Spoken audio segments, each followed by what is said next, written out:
하나님께서 우리에게 주신 말씀은 여호수아 1장 1절에서 9절 말씀입니다. 주님의 종 모세가 죽은 뒤에 주님께서 모세를 보자 하던 눈의 아들 여호수아에게 말씀하셨다. 나의 종 모세가 죽었으니 이제 너는 이스라엘 자손 곧 모든 백성과 함께 일어나 요단강을 건너서 내가 그들에게 주는 땅으로 가거라. 내가 모세에게 말한 대로 너희 발바닥이 닿는 곳은 어디든지 내가 너희에게 주겠다.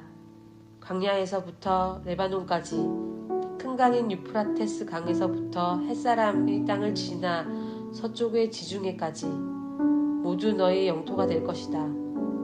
네가 사는 날 동안 아무도 너의 앞길을 가로막지 못할 것이다. 내가 모세와 함께 하였던 것 같이 너와 함께하며 너를 떠나지 아니하며 버리지 아니하겠다. 굳세고 용감하여라. 내가 이 백성의 조상에게 주기로 맹세한 땅을 이 백성에게 유산으로 물려줄 사람이 바로 너다. 오직 너는 크게 용기를 내어 나의 종 모세가 너에게 지시한 모든 율법을 다 지키고 오른쪽으로나 왼쪽으로나 치우치지 않도록 하여라. 그러면 네가 어디를 가든지 성공할 것이다. 이 율법책의 말씀을 늘 읽고 밤낮으로 그것을 공부하여 이 율법책에 쓰여진 대로 모든 것을 성심껏 실천하여라. 그리하면 네가 가는 길이 순조로울 것이며 네가 성공할 것이다. 내가 너에게 굳세고 용감하라고 명하지 않았느냐? 너는 두려워하거나 낙담하지 말아라. 네가 어디로 가든지 너의 주 나 하나님이 함께 있겠다. 이 말씀을 살아계신 하나님의 말씀으로 믿습니다. 아멘. 아멘. 할렐루야. 한국을 떠나서 호주에 살고 있는 이민자의 입장에서 우리가 나라 혹은 국가에 대해서 생각할 때 여러분 어떤 생각을 가지고 계시나요? 이민 1.5세대 혹은 2세대 자녀들이랑 어느 정도 대화를 하고 나면요, 제가 그들에게 종종 묻는 질문이 있어요. 너가 어느 나라 사람이라고 생각하니? 라고 이렇게 질문을 합니다. 그런데 생각보다 많은 아이들이요, 여기에서 꽤 오랜 시간 동안 살았던 아이들이 자신을 한국 사람으로 인식하는 것을 발견합니다. 한국에서는 별로 몇 년 살아보지도 않았던 아이들이 심지어 여기에서 태어난 아이들조차 자기가 한국 사람이라고 생각한다고 그렇게 말해요. 국가 정체성, 자기가 어느 나라 사람이라고 생각하는지가 자신이 가지고 있는 시민권에 좌우하는 게 아닌 것을 우리가 이민자의 입장에서 조금 알 수 있어요. 그런데 이렇게 자신을 한국 사람이라고 생각하는 사람들, 그렇게 고백하는 사람의 이 말의 기초에는요, 한국의 문화와 역사를 비롯한 한국인이 가지고 있는 정서를 가지고 있음을 나는 한국인이에요 라는 말 안에 그렇게 표현하는 것이며, 또 자기는 호주 사람이다 라고 하는 사람들의 말에도 그런 의미가 담겨 있습니다. 그래서 시민권도 없는 제가 저 자신을 나는 호주 사람이야, 나는 호주 스타일이야 라고 말하는 거는 아주 심한 거짓말이죠. 네, 사투리나 고치고 그런 말을 해야죠. 그렇죠. 네, 설사 저에게 시민권이 있다고 하더라도 사고방식과 삶의 방식이 저는 굉장히 very very 코리안이에요. 그래서 완전 한국 사람, 특히나 부산 사람인 제가 나 호주 사람이야, 나 호주 스타일이야 라고 말하는 거는 완전 넌센스겠죠. 그런데 성경을 보니까요, 성경은요 종종 우리를 두고 하나님의 백성이라고 표현합니다. 백성이라는 말은요, 우리가 속해 있는 나라, 우리가 속해 있는 국가가 하나님에게 속해 있다라는 것을 의미하는 것 같아요. 현재 살아가고 있는 지금 이 땅, 호주 땅, 호주의 법과 정치 체계와 문화와 질서를 따르면서도 우리는 하나님이 왕이라고 고백하는 하나님의 왕국, 하나님의 나라에 살아가는 사람들입니다. 혹시 여기에서 오는 모순은 없을까요? 나는 호주 사람인데, 아니면 혹은 나는 한국 사람인데 하나님 나라의 백성이라는 것은 무슨 의미지? 이런 모순은 없나요? 과연 우리는 진정으로 어디에 속한 사람들일까요? 이번 주부터 여호수아 말씀을 통해서 하나님 나라를 꿈꾸는 사람들이라는 타이틀로 새롭게 시리즈를 시작합니다. 이 말씀을 통해서 여러분이 어디에 속한 사람인지 깨닫고 하나님 나라를 살며 또한 하나님 나라를 꿈꾸는 여러분 되시기를 예수 그리스도 이름으로 축복합니다. 오늘 말씀을 보시면요, 오늘 말씀에서 하나님께서 함께 하시겠다라고 약속하고 계십니다. 사람에게는요, 인간이라면 누구나 두려움이 있어요. 그런데 이 두려움을 대개 두 가지 정도의 원인에서 두려움이 출발하는 것 같아요. 먼저는요, 두려움은 미지에 대한 두려움이 있습니다. 미지의 영역, 내가 모르는 영역에 대한 두려움이 있어요. 사람들은요, 알지 못하는 것에 대해서 두려워하는 감정이 있어요. 일단 지금 여러분 가정에서 예배를 드리고 계시는데 갑자기 모르는 벌레가 부엌에 이렇게 기어다니고 있다면 여러분 어떤 마음이 생기실 것 같나요?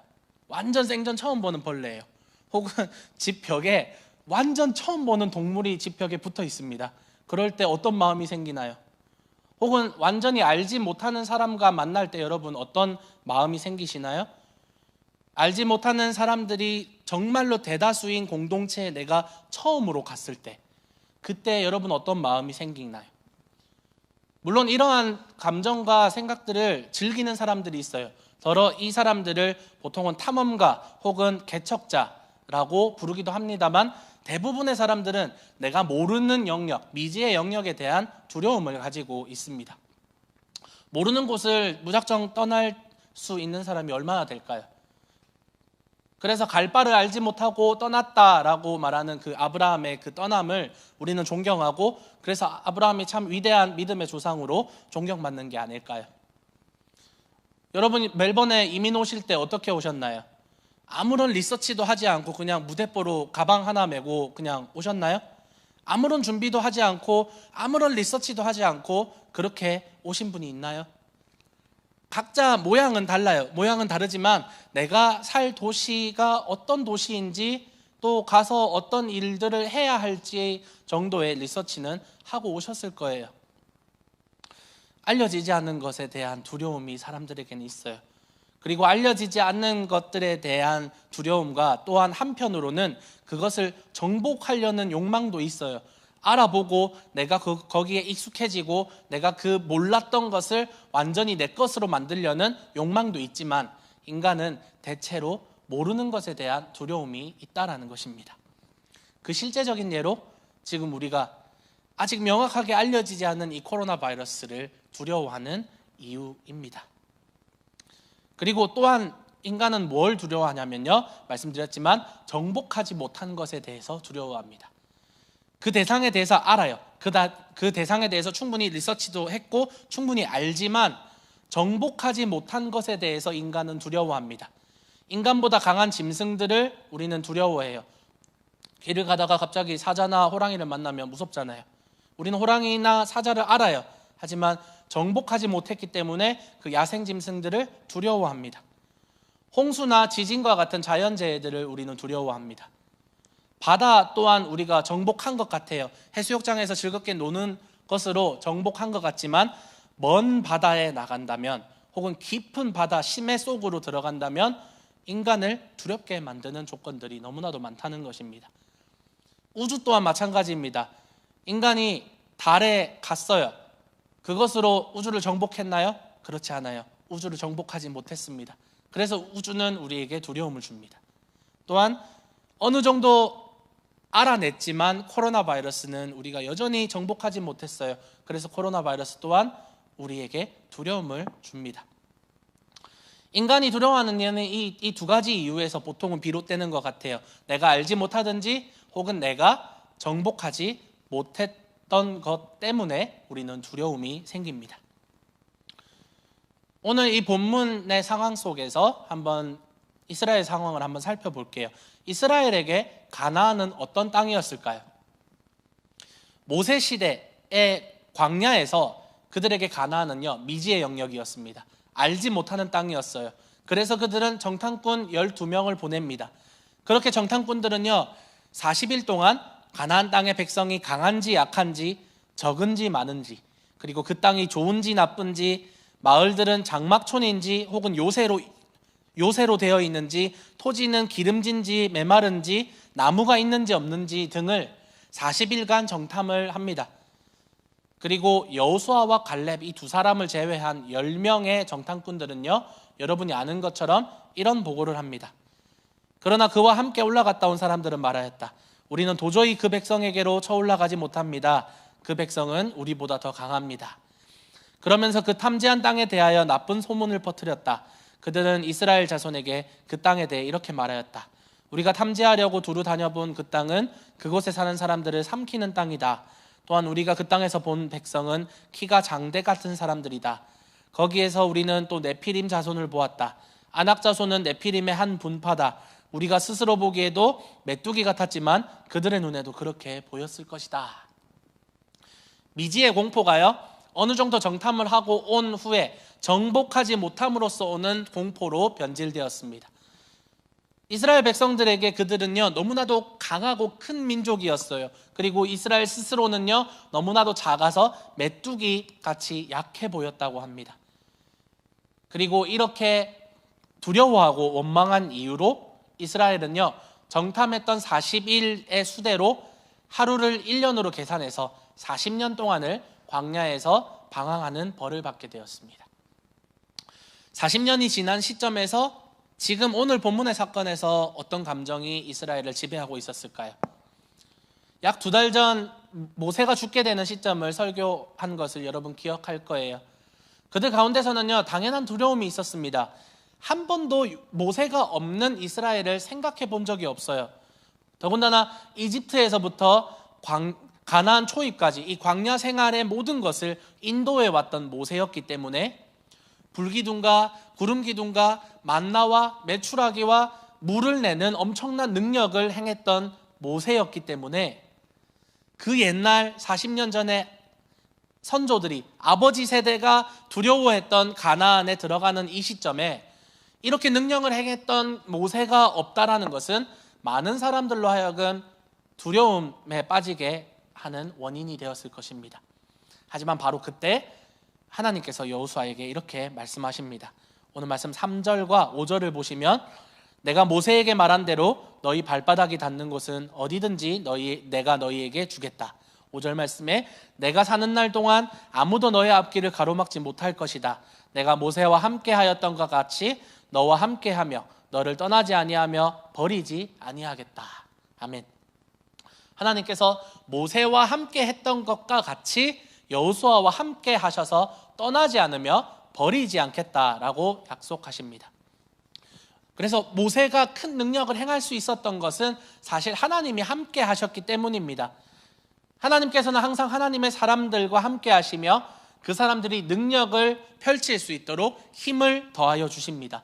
모세도 그랬고요, 엘리야도 그랬고, 초대교회의 많은 사도들이 하나님께서 힘을 주셨기 때문에 그들이 기적과 능력을 행할 수 있었습니다. 주일학교나 설교를 들을 때처럼 모세처럼, 여호수아처럼, 다윗처럼, 다니엘처럼 살아야 한다라는 그런 설교들을 너무나도 많이 들어요. 하지만 성경에서 말하고 있는 것은요, 그 사람들이 아니에요. 그 사람처럼 살아, 오늘 말씀을 만약에 적용을 한다면 여호수아처럼 용감하게 살아, 담대하게 살아라고 하는 것이 성경의 원래 메시지가 아니라는 겁니다. 성경에서 인물을 설교하거나 인물을 묵상할 때는 항상 그 사람과 함께 하시며 그 사람에게 힘을 더하여 주신 하나님에게, 그리고 예수님에게 초점이 맞추어져야 합니다. 물론 모세는 위대한 지도자였어요. 하지만 그도 하나님의 인도하심과 다스림을 받는 한 인간이었을 뿐입니다. 그렇기 때문에 하나님 앞에서 지은 아주 작은 죄 하나로 인해서 그토록 자기가 원하던 가나안 땅에도 들어가지 못하고 죽었던 것 아닙니까? 하나님이 모세와 함께 하셨기 때문에 40여 년간의 여정이 가능했습니다. 80세 때 부름받았을 때 모세가 어떻게 했나요? 자기는 할 수 없다고 하나님에게, 자기는 말을 할 수 없는 사람이기 때문에 할 수 없다라고 그렇게 핑계대고 거절을 하였던 사람입니다. 하지만 하나님이 그와 함께 하셨기 때문에 그는 탁월하게 이스라엘을 지도하는 위대한 지도자가 될 수 있었던 것입니다. 그리고 내가 잘 할 수 있을까? 내가 이 백성들을 잘 이끌 수 있을까라고 두려워했던 여호수아에게도 하나님께서는 내가 모세와 함께 했던 것처럼 너와 함께 하시겠다고 약속하고 계십니다. 하나님은 약속하시는 하나님입니다. 그리고 그 약속을 반드시 지키시는, 신실하게 이루어내시는 하나님이십니다. 하나님은 항상 사람과 항상 약속을 하세요. 아담과 약속을 하시고 노아와 약속을 하시고 아브라함과 이삭과 야곱과 요셉과 그렇게 하나님의 사람들과 함께 약속을 늘 하셨습니다. 그리고 하나님은 늘 그 약속에 신실하셨어요. 여기에서 신실하다라는 말은요, 믿을만하다, 믿을 수 있다라는 뜻을 가졌어요. 하나님께서 항상 약속에 신실하시다라는 말은 하나님께서는 약속을 늘 지키시기 때문에 하나님께서 하시는 약속은 믿을만하다, 믿을 수 있다라는 뜻입니다. 하나님은 지도자를 잃고 여전히 두려워하는 이스라엘에게 새로운 힘을 주시기를 원합니다. 어린 시절에 제가 살던 동네에는요, 가로등이 그렇게 많지 않았어요. 그래서 해가 진 이후에는 참 조금 어렸을 때는 무서웠어요. 그런데 항상 해가 진 이후에 할아버지가 담배 심부름을 시키거나 혹은 엄마는 두부나 콩나물을 항상 해가 진 후에 사오라고 시키죠. 그때 골목길을 걸어가면서, 아니 무서워서 막 전력 질주를 하면서 항상 이 찬양, 이 어린이 찬양을 불렀습니다. 예수께로 가면 나는 기뻐요. 걱정 근심 없고 정말 즐거워. 상상해 보세요. 5살짜리 애가 막 전력 질주하면서 예수께로 가면 막 전력 질주하면 동네 사람들 꽤 무서웠을 것 같아요. 근데 저는 이 찬양을 할 때 무서움이 사라졌어요. 예수께로 가면 나는 기뻐요. 걱정 근심 없고 정말 즐거워. 예수께로 가면 나는 기뻐요. 나와 같은 아이 부르셨어요. 아무리 골목이 어두워도 아무리 무서운 동네라도 아빠와 함께 그곳을 지나갈 때는요, 아무런 두려움이 없어요. 지난주에 우리가 함께 은혜를 나누었던 것처럼 하나님이 우리의 힘이 되어주세요. 우리의 방패이시며 우리의 산성이시기 때문에 우리는 두려워하지 않을 수 있어요. 하나님이 너를 떠나지 않으며 너를 버리지 않겠다, 내가 너와 함께 하겠다라고 약속하셨기 때문에 우리는 두려워하지 않아요. 우리는 무섭지 않아요. 왜냐하면 하나님이 함께 하시기 때문입니다. 때때로 문제 앞에서 한없이 작은 나의 모습을 봅니다. 메뚜기 같아요. 그들과 비교했을 때 나는 메뚜기 같아요. 아무것도 할 수 없을 것만 같은 두려움이 계속해서 찾아옵니다. 그럴 때에 하나님께서 여러분과 함께 하십니다. 약속하신 하나님을 여러분 바라보시기를 바랍니다. 9절 말씀에 이렇게 이야기합니다. 내가 너에게 굳세고 용감하라고 명하지 않았느냐? 너는 두려워하거나 낙담하지 말아라. 내가 어디로 가든지 너의 주 나 하나님이 함께 있겠다. 아멘. 사랑하는 성도 여러분, 굳세고 용감하십시오. 두려워하거나 낙담하지 마십시오. 왜냐하면 우리의 아버지이신 하나님께서 여러분과 함께 하시기 때문입니다. 둘째로 하나님께서 하나님 나라를 세우고 계십니다. 우리 다시 한번 5절 말씀을 읽어볼게요. 내가 사는 날 동안 아무도 너의 앞길을 가로막지 못할 것이다. 내가 모세와 함께 하였던 것 같이 너와 함께하며 너를 떠나지 아니하며 버리지 아니하겠다. 아멘. 5절은요, 하나님께서 너와 함께 하겠다, 우리와 함께 하겠다라는 약속을 하고 계십니다. 혹시 하나님께서 우리와 함께 계시다라는 이 말을 어디에서 들어보신 적이 있지 않으신가요? 마태복음 1장 23절입니다. 보아라, 동정녀가 잉태하여 아들을 낳을 것이니 그의 이름을 임마누엘이라 할 것이다 하신 말씀을 이루려고 하신 것이다. 임마누엘은 번역하면 하나님이 우리와 함께 계시다는 뜻이다. 아멘. 바로 예수 그리스도를 나타내는 또 다른 이름이 바로 임마누엘이에요. 하나님이 우리와 함께 계시다라는 뜻입니다. 여호수아를 한번 볼게요. 사실 여호수아라는 인물은 굉장히 흥미로운 인물입니다. 구약에서는요, 그 인물이 예수 그리스도를 예표하는, 사인하는 그러한 인물들이 참 많이 나와요. 그들이 겪는 인생이나 그들이 겪는 인생의 사건들을 통해서 예수 그리스도를 비추는 도구로 사용되는 것이죠. 예를 들면 아브라함의 약속의 아들이라는 점에서 이삭은 예수 그리스도를 예표합니다. 강한 지도자의 모습이었던 모세는요, 지도자 예수 그리스도를 예표하고 룻의 남편이었던 보아스는 기업 물을 자로서 구원자 예수 그리스도, 대속하시는 구원자 예수 그리스도를 나타내고, 다윗은 강한 메시아 예수 그리스도를 예표합니다. 그 중에서도 여호수아는요, 이름조차도, 그리고 그가 하는 모든 행동들, 모든 사건과 모든 인생이 예수님을 다 예표하고 있어요.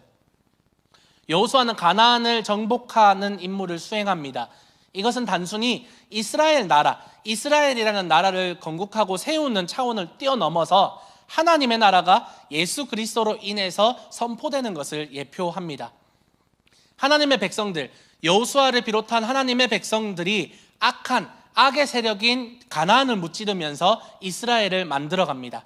이것은 예수 그리스도께서 처음에 회개하라, 하나님 나라가 가까이 왔다라고 선포하며 예수님을 믿는 사람들로 인하여서 확장되고 세워져가는 하나님 나라를 상징하는 것입니다. 여호수아의 이름의 본명은요, 호세아입니다. 호세아 선지자와 이름이 똑같아요. 이 호세아가 여호수아로, 그리고 여호수아가 예슈아로 이름이 변형이 됩니다. 그래서 이 이름들 모두 구원이라는 뜻을 가지고 있어요. 하나님은 구원이시다라는 호세아와 여호수아의 이름은요, 자기 백성을 저희 죄에서 구원할 자라는 예슈아로 이름이 바뀌면서 우리를 세상에서 건져내셔서 하나님의 백성 삼으시며 죄에서 구원하시는 구원자 예수 그리스도를 상징하는 것이 바로 오늘 우리가 살펴보고 있는 여호수아인 것입니다. 그래서 여호수아 시리즈를 진행해 나가면서 우리는 여호수아와 정복 전쟁이 예수 그리스도와 하나님 나라와 복음과 어떤 관계가 있고 어떻게 그 약속들이 성취해 나가는지 우리는 알아볼 거예요.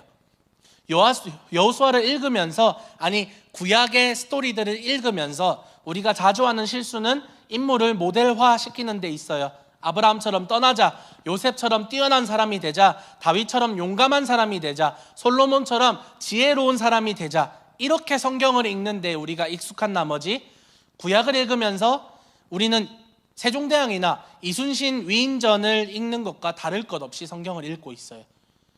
이순신 장군 위대하구나, 나도 이렇게 용감하게 살아야지, 랑 여호수아 용감하구나, 나도 이렇게 살아야지. 무슨 차이가 있을까요? 하지만 성경은요, 여호수아가 위대했고 용감하다라는 것을 이야기하지 않아요. 성경은 하나님이 누구신지, 하나님이 어떤 일을 행하셨는지를 알려주는 책입니다.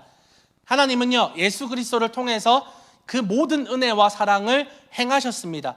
그래서 우리가 이제는 여호수아를 읽을 때 이스라엘의 그 건국 스토리, 이스라엘이 어떻게 세워졌는지 스토리 정도로 읽는 것이 아니라 이제는 영적으로 해석하며 읽을 필요가 있어요. 이스라엘이라는 나라를 만드는 것이 하나님에게 왜 중요했을까요? 그리고 호주 땅에 살아가는 우리에게 이걸 묵상하면서 배워야 할 정도로 우리에게 그 사람이, 그 역사가 중요할까요? 그 자체로도 지적인 면을 채워준다는 의미에서 우리에게 좋은 면이 있어요. 하지만 우리는 그 인물과 그 사건들, 정복 전쟁과 더불어서 그 뒤에 숨겨진 하나님이 진짜 말하고자 하는 영적인 의미를 배워야 합니다. 여호수아를 통해서 하나님께서 우리에게 전달하고 싶어 하시는 메시지는 바로 하나님의 나라입니다. 바울은요, 광야 이스라엘 공동체를 이렇게 해석했습니다. 고린도전서 10장 1절에서 4절입니다. 형제자매 여러분, 나는 여러분이 이 사실을 알기를 바랍니다.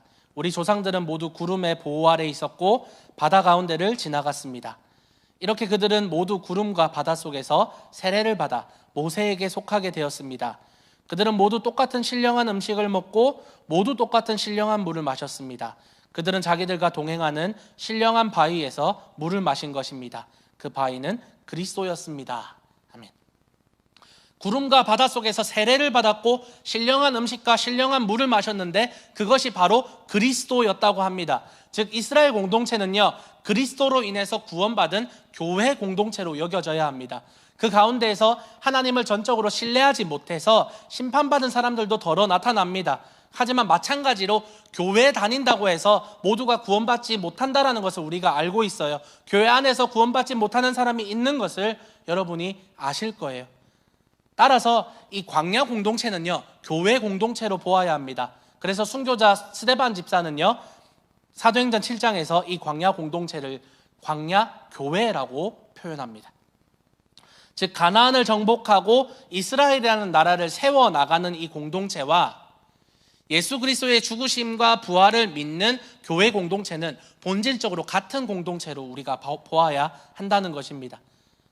따라서 하나님은 여호수아와 이스라엘 민족을 통해서 이스라엘이라는 나라가 아니라 하나님 나라라는 이 나라를 세우시는 과정 가운데에서 이스라엘은 그 나라의 모델하우스와 같은 역할을 하는 나라라는 것입니다.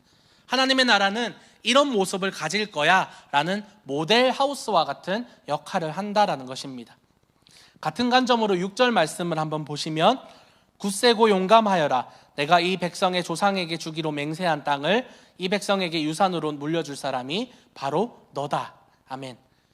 아브라함과 이삭과 야곱에게 약속했던 이 땅, 이 가나안 땅, 그리고 모세를 통해서 진행되었고 마침내 여호수아를 통해서 성취될 이 약속은요, 궁극적으로 이 땅을 백성에게 유산으로 물려줄 사람이 바로 너다라고 말하는 이것은 궁극적으로 예수 그리스도를 통해서 완전하게 이루어질 것입니다. 에베소서 1장 10절에서 11절에는 그래서 이렇게 이야기합니다. 하나님의 계획은 때가 차면 하늘과 땅에 있는 모든 것을 그리스도 안에서 그분을 머리로 하여 통일시키는 것입니다. 하나님은 그리스도 안에서 우리를 상속자로 삼으셨습니다. 이것은 모든 것을 자기의 원하시는 뜻대로 행하시는 분의 계획에 따라 미리 정해진 일입니다. 아멘. 그리고 이사야 49장에도 뭐라고 말하냐면요, 내가 내 종이 되어서 야곱의 지파들을 일으키고 이스라엘 가운데 살아남은 자들을 돌아오게 하는 것은 내게 오히려 가벼운 일이다. 땅끝까지 나의 구원이 미치게 하려고 내가 너를 뭇 민족의 빛으로 삼았다. 땅끝까지 나의 구원이 미치게 하려고 이스라엘을 빛으로 삼았다라는 거예요. 등대로 삼았다라는 거예요. 모델로 삼았다라는 겁니다. 땅뿐만 아니라 온 하늘과 온 땅이 그리스도 안에서 그분을 머리로 하여 통일될 거예요. 그리스도 안에서 완전한 하나님의 나라가 완성될 겁니다. 그리고 그 나라를 예수 안에 있는 우리에게까지 허락해 주셨습니다. 그리스도를 믿는 우리에게까지 상속자로 여겨주셨습니다. 우리가 그 나라를 가질 수 있도록 허락해 주셨어요. 그래서 그 나라가 시작되는 시점에서 여호수아와 이스라엘 백성이 전쟁이라는 어려운 과제가 그들에게 놓여져 있습니다. 두려워요. 기골이 장대하고 정말 거인과 같은 가나안 민족들이 앞에 있습니다. 그래서 두렵기만 합니다. 하지만 그 전쟁을 여호수아나 이스라엘이 하는 것이 아니라 하나님께서 하시겠다라고 약속하시는 거예요. 하나님이 주시겠대요. 그 약속한 땅을 너에게 주겠다. 너가 그 백성에게 허락할 것이다. 승리가 선언되었습니다.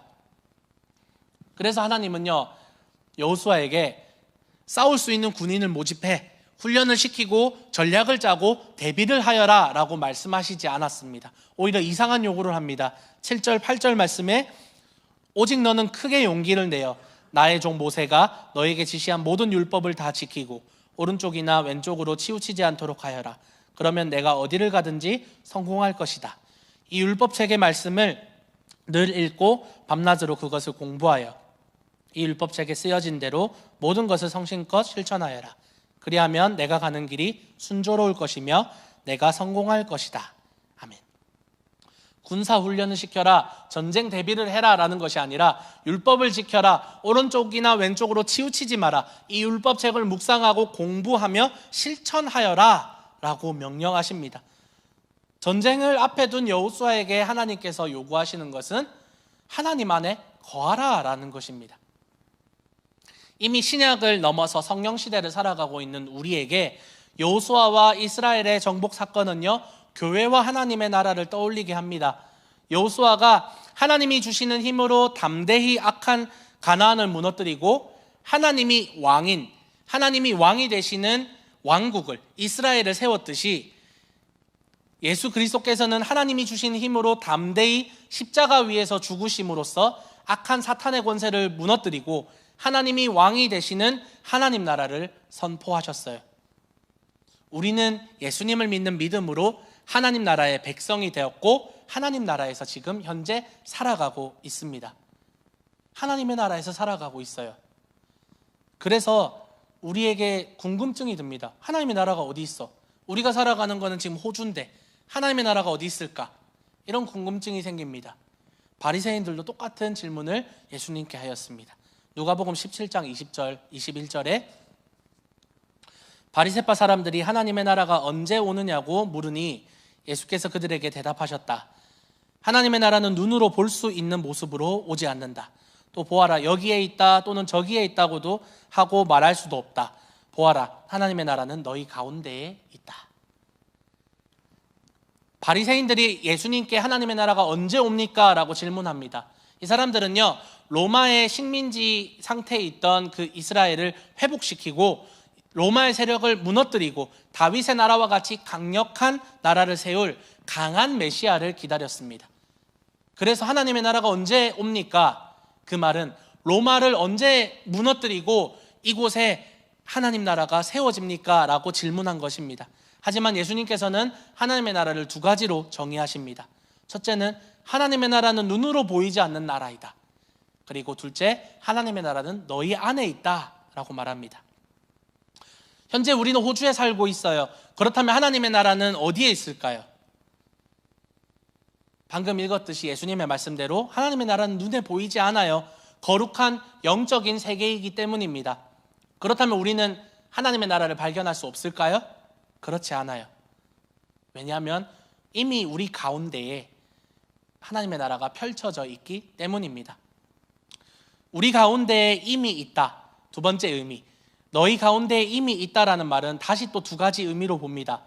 너희가 살아가고 있는 삶이, 인생이, 너희가 살아가고 있는 그 공동체와 사회가 하나님의 나라라는 의미입니다. Among you라고 해석할 수 있어요. 하나님의 나라는 너희가 살고 있는 그 그룹, 너희가 살아가고 있는 그 바운더리가 그 너희의 삶의 모든 영역이 하나님의 나라라고 말씀하시는 거예요. 예수님을 그리스도로 믿고 그분의 주님 되심을 인정하는 사람의 모든 삶의 영역이 하나님의 나라, 하나님의 나라라는 겁니다. 하나님의 나라라는 헬라어 바실레이아는 통치, 주권이라는 의미를 가지고 있는데 예수 그리스도 안에서 그분의 통치, 그분이 나의 왕이십니다. 그분이 나를 다스리고 있습니다. 나는 예수님께 속해 있습니다. 라고 그분의 통치와 주권을 인정하는 사람들은 하나님 나라의 백성이 되는 것이며 그가 사는 모든 곳이 지금 여기 노스 보윈도, 돈카스터도 제일 멀리 사시는 분이 어디 사시죠? 엔데버 힐인가요? 엔데버 힐도 다 하나님의 나라가 되는 겁니다. 또한 두 번째로 하나님의 나라는 예수님 그 자체이세요.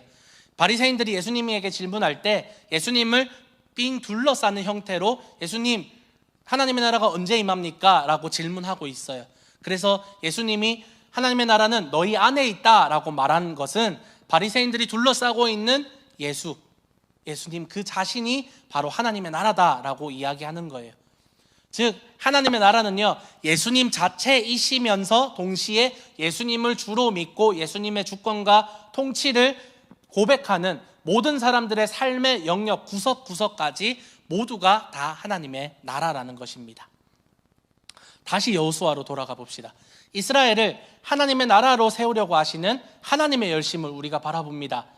정복을 하고 전쟁을 해야 하는 사람들이 아니라 하나님의 열심을 바라보는 사람들이에요. 하나님이 다스리시고 하나님이 일하심을 기대하는 하나님의 열심을 바라보는 사람들입니다. 하나님은 분명 그 땅을 아브라함과 그 자손들에게 주시겠다라고 분명히 약속하셨습니다. 이제 여호수아를 통해서 그 땅을 하나님의 나라로 만들려고 하십니다. 그 땅을 거룩한 나라로 구별하여서 제사장 나라로, 빛으로, 모델하우스로 삼으려고 하십니다. 제사장 나라란 무엇입니까? 사람들이 제사장을 통해서 죄를 고백하고 제사를 지내며 하나님을 예배하였던 것처럼 이방 나라들이 이스라엘을 통하여 하나님을 예배하며 하나님을 알 수 있도록 하는 통로로 사용되기를 원하셨던 거예요. 즉 하나님은요, 이스라엘만 선택한 게 아니라 온 세계를, 모든 나라를 하나님의 나라로, 아니 온 우주를 하나님의 나라로 만드시기를 원하신 것이며 아담의 후손들을 그 시작 단계에서 선택하셨고 오늘 그 약속을 이루는 과정에서 이스라엘이라는 나라를 세워나가시는 것입니다. 그렇기 때문에 우리는 온 세계, 온 우주를 하나님의 나라로 보아야 합니다. 좀 더 다른 시각으로 본다면 온 세계를, 온 우주를 하나의 성전으로 보아야 합니다. 하나님과 교제하며 예배하며 하나님과 대화하며 같이 놀았던 그 에덴 동산은요, 하나님 나라와 우주 성전의 모델이었어요. 하지만 인간의 죄로 하나님의 그 나라를 훼손하였던 것입니다. 하지만 하나님의 열심은 그것을 포기하지 않으셨고 아담의 후손을 통해서 여전히 하나님의 나라를 이루어 가고 계십니다. 그리고 그 과정 가운데 오늘 여호수아에게, 그리고 마지막 때에 하나님 나라를 마침내 완성하실 예수의 때를 기다리는 우리에게 하나님은 이렇게 명령하십니다. 2절 3절에 나의 종 모세가 죽었으니 이제 너는 이스라엘 자손 곧 모든 백성과 함께 일어나 요단강을 건너서 내가 그들에게 주는 땅으로 가거라. 내가 모세에게 말한 대로 너희 발바닥이 닿는 곳은 어디든지 내가 너희에게 주겠다. 가라. 너희에게 주겠다. 가라. 요단강을 건너서 그 땅으로 가라. 이미 너희에게 허락되었으니, 이미 너희에게 승리가 허락되었으니 가서 취해라. 다음 주부터 우리는 여호수아의 정복 과정을 계속해서 살펴볼 거예요. 하나님이 어떻게 약속을 지키시며 하나님의 나라를 어떻게 만들어 가시며 이루어 가시는지, 그리고 그 사건들은 복음과 하나님의 나라와 어떻게 연관되어지며 어떻게 재해석될 수 있는지 이 시리즈를 통해 계속해서 알아보도록 하겠습니다. 사랑하는 여러분, 우리는요 이미 하나님의 나라에 살고 있어요. 눈에 보이지 않지만 예수 그리스도를 주로 믿는 그 믿음으로 말미암아 그리스도 안에서 우리는 이미 하나님의 나라 안에 살고 있습니다. 하지만 마지막 날을 기다리며 예수님의 재림을 기다리며 마침내 사단의 모든 권세를 무너뜨리고 이 땅 가운데 하나님의 나라를 완성시키실 그날을 또한 기대하며 여호수아의 마음을 우리는 읽을 수 있습니다. 우리는 가야 합니다. 예수님 안에서 이미 승리가 확정되었으니 우리는 나아가야 합니다. 말씀을 마치며, 사랑하는 성도 여러분, 세상의 수많은 것들이요 우리에게 가나안 민족과 같이 거대하게 여겨집니다. 그들에 비하면 우리는 메뚜기 같아요. 학생들은 똑똑하고 성적이 좋은 친구들을 볼 때 한없이 작아집니다. 청년들은 화려한 스펙을 가진 사람들을 볼 때 한없이 작아져요. 좋은 집, 좋은 차, 좋은 직장을 가진 사람들을 볼 때 우리는 한없이 작아집니다. 우리 스스로를 메뚜기와 같다고 생각할 때가 참 많습니다. 그래서 자녀들에게 성적을 기대하고 성공을 기대하고 호주 사회에서 발 뻗고 살기를 기대합니다. 하지만 사랑하는 여러분, 하나님께서 그리고 예수님께서 이미 전쟁을 이기셨어요. 예수님은 이미 사탄과의 전쟁에서 이기셨어요. 여호수아가 가나안 민족과 싸워 이긴 것처럼 이미 그리스도께서 사탄과의 전쟁에 승리하셨습니다. 예수님을 믿는 믿음의 공동체인 우리 교회와 여러분 성도님들은 예수님께서 이미 승리해 놓으신, 십자가에서 이미 성취해 놓으신 그 승리, 그 하나님의 나라에서 이미 살아가고 있는 것입니다. 우리는 비록 이 호주 땅에, 이 세상의 땅을 딛고 살아가고 있지만 그들과는, 세상과는 다른 세계에 살아가는 사람들입니다. 우리는 하나님의 나라에 살아가고 있어요. 왜냐하면 하나님의 다스림 가운데 있고 하나님이 함께 하시기 때문입니다. 하나님이 담대하라고 하세요. 용감하라고 하십니다. 나를 믿어라고 하세요. 나의 안에 거하라고 하십니다. 하나님이 영원히 함께 하실 것이기 때문에 너희는 먹을 것, 마실 것, 입을 것 염려하지 말고 하나님의 나라와 하나님의 의를 구하라고 합니다. 우리는 하나님의 나라에 사는 사람들이기 때문에 하나님은 우리에게 하나님 자신을 온전히 신뢰할 것을 요구하십니다. 8절 말씀에 이 율법책의 말씀을 늘 읽고 밤낮으로 그것을 공부하여 이 율법책에 쓰여진 대로 모든 것을 성심껏 실천하여라. 그리하면 내가 가는 길이 순조로울 것이며 내가 성공할 것이다. 아멘. 하나님의 말씀은 하나님의 나라와 세상을 동시에 살아가는 그 모순적인 삶을 살아가고 있는, 긴장관계 가운데 살아가고 있는 우리에게 너가 어떻게 살아가야 하며 너가 어디에 속한 사람인지를 알려주는 이정표의 역할을 합니다. 하나님 나라 백성들의 삶은 심플합니다. 왕이신 하나님을 신뢰하면 됩니다. 그분을 알기 위해서, 나의 왕이신 하나님은, 예수님은 어떤 분이신지 알기 위해서 그분의 말씀을 읽고 묵상해야 합니다. 무엇이 하나님의 뜻인지 말씀을 통해 배워야 합니다. 참 감사하게도요, 지난 한 주간 주일학교 팀3 5학년에서 8학년 아이들이요, 매일 잠언을 한 장씩 묵상하고 배운 점이나 느낀 점을 카톡방에 쉐어하고 있어요. 5학년에서 8학년 아이들이요. 근데 많은 아이들이 동참하고 있습니다. 물론 아이들에게 P자라는 상이 걸려있긴 하지만 아이들이 말씀을 읽고 고백하는 것이 참 대견합니다. 그 글들을 읽고 저도 참 도전을 많이 받고 있어요. 사랑하는 여러분, 하나님 나라를 살아가고 있는 성도 여러분, 하나님이 함께 하십니다. 우리는 그런 하나님의 다스림 아래에 있습니다. 하나님이 영원히 함께 하겠다라는 임마누엘 하나님을 우리는 우리 마음속에 모시고 살아가고 있습니다. 그러니 두려워하지 마세요. 보이지 않는 미래가, 해결되지 않는 코로나 바이러스가, 정복되지 않는 나의 어떠한 가까운 미래가, 먼 미래가, 모든 것이 하나님의 다스림 아래에 있어요. 우리는 알지 못하고 우리는 정복하지 못하지만 우리는 염려하지 않아요. 왜냐하면 하나님이 시간의 지배자이시며 모든 것의 주인이시기 때문입니다. 다만 우리의 어려운 이런 상황들, 코로나 바이러스로 인하여서, 육체의 질병으로 인하여서, 어떠한 삶의 고난으로 인하여서 처한 어려운 상황들을 아무 생각 없이 지나치는 것이 아니라 하나님 나라의 백성들에게 주시는 교훈은 무엇인가? 하나님께서 지금 이 상황에서 나에게 무엇을 말씀하십니까? 우리는 하나님의 말씀인 성경을 통해서 배워야 합니다. 여러분은 하나님의 나라를 살아가는 사람들입니다. 그리고 마지막 날에 마침내 완성될 하나님 나라를 꿈꾸는 사람들입니다.